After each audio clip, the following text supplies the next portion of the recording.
90년도부터 탈북해야 되겠다 하는 게 96년도에야 탈북을 했어요. 진짜 와, 탈북을 진짜 빠르시네. 난 2011년도에 왔는데 나보다 이거 몇 년 빨리 그 생각을 하신 거예요. 이제 탈북을 해가지고서 불법 체류자로 삼국에서 산다는 게 북한에서 사는 거 못지않게 힘들어요. 중국에 들어가서 경찰들한테 쫓겨다니면서 여기저기 쫓겨다니다가 마지막에 너무 바빠서 깊은 산 속에 들어가서 귀틀집을 짓고 거기서 숨어 살았다고. 아니 이제 그러면 이제 그때부터 이제 그 탈북을 하겠다 이렇게 뭐 생각을 하셨다는데 그렇게 그때 당시도 그 전천인지 뭐 그쪽에 탈북자들이 있었어요? 딱 한 사람이 있었어. 탈북을 해야 되겠다 하는 거는 뭐 한국으로 탈북하겠다는 거야 아니면 중국으로 탈북하겠다는 거예요? 그때 당시에는 한국으로 온다는 생각도 못 했지. 어쨌든 중국으로 들어가면 먹을 것도 많고 그게 잘 산다는 걸 알고 중국으로 탈북해야 된다고. 그게 뭐 중국에 혹시 무슨 뭐 친척이라든가 이런 게 있었나요? 아이, 먼 친척이 있긴 있었는데, 그 친척집이라는 게 더 위험하더라고, 가보니까. 막 친척집을 더 들이치니까, 경찰들이. 그래서 뭔데? 모르는 데 가서 살아. 아무도 모르는데. 그 이제 그때 그 탈북을 하려고 이제 계획을 잡고 저도 뭐 어제 뭐 가족을 데려온 사람이고 형님도 10명을 데리고 오셨다고 그랬잖아요. 예. 근데 그때 당시 그 탈북할 때 당시 그 형님네 뭐 자제분이라든가 이게 몇 명이나 됐어요? 10명인데는, 이제 먼저 큰 딸하고, 사위하고, 손주하고 같이 떠나고, 그 넷, 예.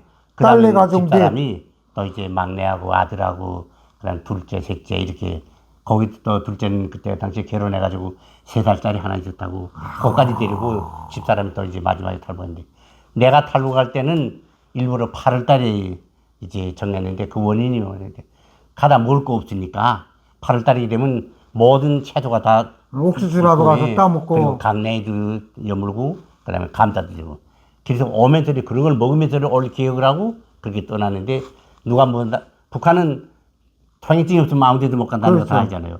날 탈북하라고 누가 통행증 안 내주거든. 그러니까 우리 집은 자강도 천천히 했는데 거기서부터 이제 마신령을 넘어가지고 장진호반에 도착하고 그다음에 장진호반에서 함 쪽으로 나와야 하는 함 거? 쪽으로 왔지. 그래서 함흥까지 도착하는 거 20일 걸렸다고. 걸어서? 예. 산길로 계속 걸어서. 뭐 길도 없는데도 막 뚫고 나가고. 그렇게 해가지고 함흥에 도착해가지고 또 보안원들 검사할 때 붙잡혀가지고 나만은 너무나도 나이 먹은 데다가 수염이만큼 자랐지. 그렇죠. 얼굴이 이렇게 됐지 않으니까 어디 가서 일도 못 줄 거거든요. 내놓더라고. 근데 딸하고 사이는 젊었으니까 다 잡히고. 붙잡혀가지고 예, 고생을 많이 했지. 나는 나오자 바람을 기차 배에 붙어서 온천까지 갔다고. 기차 배에 어디면 북한의 기차는 옛날 노시였지. 그렇죠. 그것에서 밑에 양자 옆팔에 청소함이 있다고. 딱 사람이 하나 들어가 누우면 딱 맞아요, 있어요. 근데 사람들이 거기도 들고 다닌다고 해서 나도 봤지. 뚜껑 열어보니까 몽땅 다 사람이 있는 거예요. 와, 근데 딱 한 군데 사람 없어. 거기도 자리가 10,000원이구만. 다 10,000원이 되는데 한 군데 없어서 보니까 그 밑에 널판자 요만치 넓은 거 2개 있는데 널판자 하나 없는 거예요. 그러니까 거기 올랐다면 빠지면 죽으니까 그렇죠. 없어서 그다음에 그러니까 그 자리가 남아있구만. 그 자리 남은 걸 널판자를 한쪽에 놓지 않고 가운데다 딱 놨지. 그러니까 여짝에도 요만큼 남고 이쪽에도 남고 그건 빠져라도 못 빠지잖아요. 그렇게 거기 누워서 들어가면서 이틀 동안 가다가 쭉 가면 북한은 정전이 자주 되잖아요. 그렇죠. 밤중인데 정전이 되는데 조용하더라고. 그들이 조금 있더니 와자와자 소리 나. 그냥 뚜껑 싹 열고 내다보니까 강남밖 지나가다가들이 기차가 정전됐었거든. 숱한 사람들이 뛰어내려서 강내 막 따는 거야.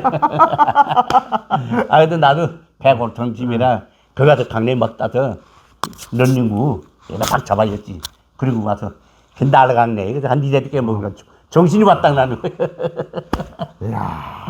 그렇게 해가지고 온성까지 억지로 가가지고 온성 가서 또 이제 기차에서 내리면 역전 들어가는 또 이제 빠지기 힘들잖아요. 근데 맨발 한 2km 앞에서 정전이 돼가지고 기차가 또 서서 살렸구나. 새벽인데 그래서 거기서 사람들 막 뛰어내리는 나도 아이고 이때라고나 뛰어내렸지. 근데 그때 절에 이제 국경연천에 붙어가지고 도망가면 건너면 되는데 힘이 없어서 못 가겠더라고. 못 먹고 못 그게 뭐 들어온다고. 그래서 거기서 또 억지로 이제 날이 밝을 때까지 기다렸다가 다시 이제 가는데 10호 초소하면 다 알잖아. 그렇지 고에 붙여서 군대고 뭐고 3인이고 다 붙잡는 거. 언덕에 올라서서 저 보니까 10호 초소가 있는 거예요. 그래서 그 10호 초소를 또 산을 여돌아서 가는데 그 여돌아서 그 10호 초소만 보다 나니까 잠복 근무 딱 1m 앞에서 땅 파고서 타급됐다 총 딱 받다 들고 섰다. 손들어. 보니까 조그만 한 22살 되는 총각이야 군대. 그래서 걔가 뭐 어딜 가나 해서 남양에 가는 길인데 온성에 우리 온성에서 사는데 남양에 가면 조카들 있다고 조카들이 다 굶어 죽는다 그래서 가보려고 간다고 그러니까 가라 그러더라고. 그쪽 가면 공민증 보자. 북한은 공민증이 아니야. 보자 하니까 온성에 사는데 뭐라라 거기 가지고 가갔나. 그래서 안 가지고 왔다 그랬더니 이제 가다 또 초소 있나는 걔가 너무나도 마음이 고와가지고 가면 초소가 없다고 가면 된다 그러더라고. 그래서 그 다음부터는 도망가 이제 붙어서 있다가 날이 어두워진 다음에 건너갔다고. 그 8월 달이면 그때도 그 물이 많겠는데요. 8월 달이 아니라 9월 18일인가 그때인데 오면 너무 고생하면서 여러 날 걸려가지고 한 달이 넘었구나. 8월 달에 8월 20날 떠나가지고. 떠났는데 9월 20날 고전에 한 달 됐지. 그렇게 고생했다고. 그 다음에 두만강에 들어서 잡바람으로 물살이 센 데는 이제 좀 얕잖아요. 그 다음에 물살이 없는 데는 깊고 넓고. 그렇죠. 그래서 깊고 넓은 데를 골라서 물살이 센 데는 떠내려갈까봐. 근데 거기도 또 밑으로 물이 막 흐르는 거 있더라고. 거기서 또 거꾸로 탁 뒤집어지면서리 옷을 그래서 죽은 사람도 많대요. 혁대에다 이제 딱 막아서 이렇게 했는데 그거 놓치고 나니까 아이고. 조그만 삼각 팬티 하나만 딱 남은 거예요. 억지로 강을 건너갔지. 그때 제일 이제 힘든 게 지금도 생각나는 데는 물이 한 2m 반쯤 돼. 그렇죠. 거기 막 깔아는 거예요. 깔아질 때 정신적으로 팍 생각하는 게 와, 내가 여기서 죽으면은 자식들한테 죽는다는 말도 못하고 누가 내 죽는 거 알지도 못하고 이거 안 되겠다고 힘껏 쏟아가지고 그 다음부터는 때 헤엄치던 거 누워서 이렇게 헤엄치는 그렇게 헤엄쳐서 가는데 마지막에 너무 기진맥진해서 야 이거 어떻게 한다 어떻게 한다 했는데 발이 땅에 닿는 거예요.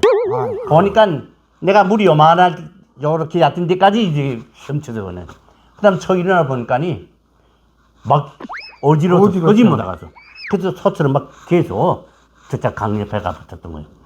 가자. 어찌나 추운지 중국장이 9월 20일 되니까니. 그렇죠. 거기 백두산 쪽인데 추운데 밤인데.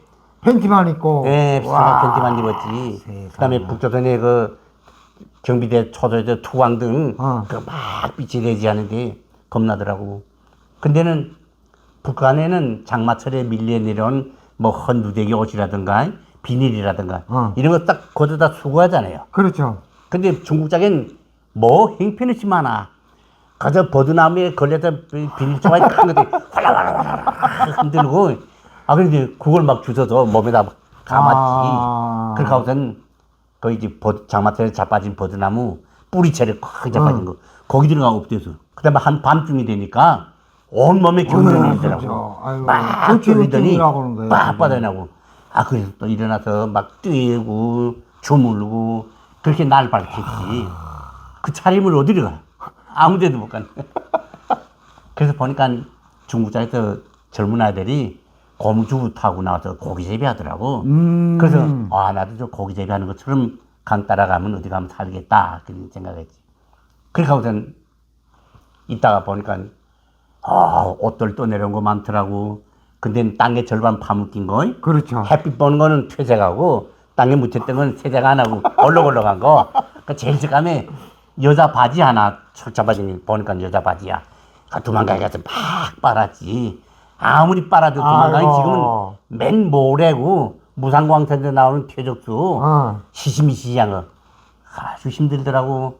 근데 그 여자는 얼마나 키가 크지 밑에 이만큼 내가 돌로 막 찢어서 잘라내가지고 그러니까 청립구 그 여자가 큰 거예요. 형님이 작은 거예요. 버드나무 껍질 벗겨서 혁기 만들고 와, 그 다음에 또 찾은 게 그건 이제 뻘거뻘건 내인데 위에 거, 응. 그것도 퇴장하고 절반은 그런 거 이제 걸치고. 아, 그 다음에 다시 어딘가 모자 또 이제 절반 째졌더라고. 그런 거 하나 뒤집었어. 완전한 거지지. 그런데 그것도 또 괜찮은데 신발은 누가 나 신으라고 똑같은 짝짝꿍이 떠내려온 거 없어. 동화짝에는 쓰레빠짝이고 운동화 짝에는 짝짝이 신어야죠. 딱 짝짝꿍이. 그래서 아무개 주신다고 턱 치고 버드나무 꽃이 뺏겨서 턱 던져. 이야, 그때 그 사진을 그렇게 한장 하고 찍어놨으면은. 신당로에 올라서서 걸어가니까 버드 타고 지나가던 중국 사람들이 아, 저 어디서 졌다 거진가 하고 그러는 것 같아. 딱 말을 못 들어도. 그런데 그 페티병 있지? 그걸 막 내리 던지는 거야, 나한테. 아. 근데 그때 당시엔 북한에는 페티병도 없던 거라고. 그래서 그거 던진 거 얼마나 좋은지. 그거 가지고 그 가다가 산골짜기에서 물 내려오는 데 있지. 그거 가서 산골짜기 물 받고 그 다음에 해가 뜨뜻 짠짠 내리쬐니까 다 버려서 다시 깨끗하게 씻어서 그렇게 입구들이 길 떠나서 먼 데 갔다. 그 두만강가에서 그 무대기 있어서 입구 탈북을 하셨구만요. 탈북은 팬티만 입고 하고 저짝에 넘어가서 주셨지. 그러니까요. 이야. 근데 나는 그래도 괜찮아. 지금 우리 집 밖에 있는 사람들은 맨발로 또 이렇게 내가 건넜던 자리를 건넜더라고. 그분들은 팬티도 없이 알몸으로 돼. 덜렁덜렁하면서. 예, 덜렁덜렁 알몸으로 밤에 가서 더하고 붙잡고더니 중국 강 옆에 있는 집 찾아갔대. 가니까 계십니까? 하니까 문쳐 열어보더니 북조선에서 왔구나. 얼른 가서 농장에서 어들까지 해서 꺼내주면 집히고 들여다 봤네. 제가 그 집은 많은 탈북자들을 너무 봤으니까. 건너가다 이제 들여가니까 그 집이라고 무슨 옷이 그렇게 많겠지. 동네에서 옷을 주워서 뭐에다가 그 탈북자들 오면 그렇게 도와줬더라고. 아, 그 형님, 나하고 그 집 기억해가지고, 그 집에 후원하는 운동 좀 해야 되겠나, 형님? 나는 그 집을 못 고치고, 다른 사람들이. 아, 그러니까, 그분들 그거 2명 해야지. 만났던 거야, 2명을. 이야, 그 얼마나 그걸. 나처럼 거기가 건너기 제일 좋아, 모든 사람들이 보면. 그러니까 그걸 딱 건넜지? 이야, 참. 그래가지고요, 어떻게 된 거예요? 그래가지고 그 다음에 중국에 들어가서 먼 친척 집에 갔지. 그래도 주소는 알았어요? 알고서리 거기 가니까니 내 나이 때 사는 사람들은 알지만 자식들은 다 모르거든. 그러니까 무슨 거지가 왔어. 피하더라고. 그리고 다른 사람이 와서 자기 이 집 며느리라 그랬는 데는 알고 보니까 보이부 지도원의 색시야. 근데 그 사람 그 여자도 자기를 숨겼지만 후에 다 이야기해서 알았지. 보유해주기 위해서 이 집 진짜 며느리도 데려왔댔고 그 다음에 거기서 피신 지켜가지고 한 80년 되는 데를 자동차 타고 가서 산골에 숨겨놓더라고.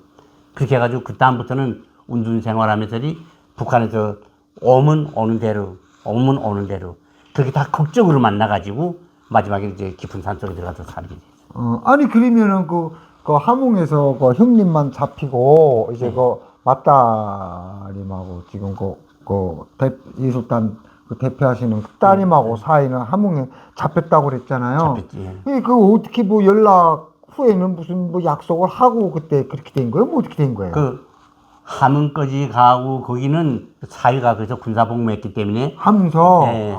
아니 함흥 아니고 장진. 장진. 네, 그래서 그 지형을 잘 알기 때문에 걸어서 떠났지. 그 다음부터는 내가 길양을 하게 돼 있었는데 갈라졌으니까니 그 다음부터 고생을 많이 했지. 사위랑 고생 많이 하면서 온선까지는 왔는데 온선 지난 다음에는 전혀 모르지 어디가 그렇죠. 어딘지.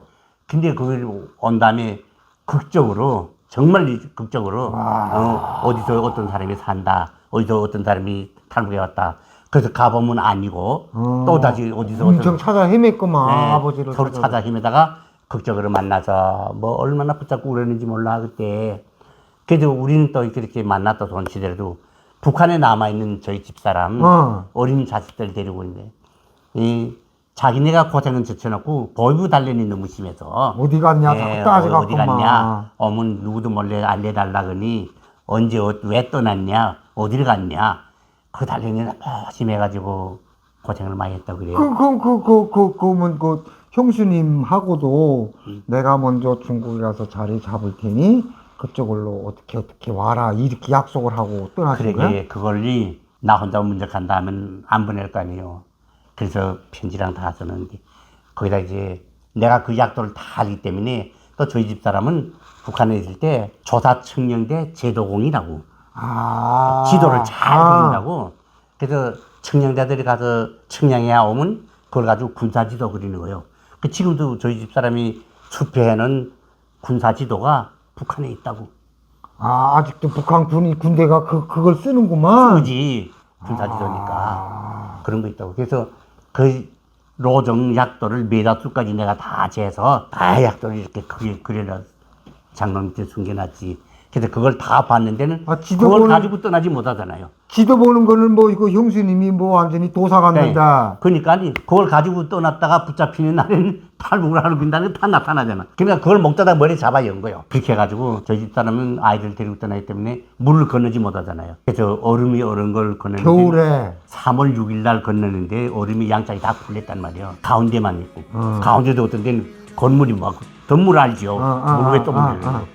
그래서 신발 벗고 얼음 위에 올라서고 덤물 걸릴 때는 막 젖은 거 그냥 그대로 건너고 또 마지막에 강 건너고. 그럼 형수님 몇 명을 데리고 떠났는데? 6명. 아, 그 형수님이 영웅이구만. 영웅이지. 형님보다도. 그러고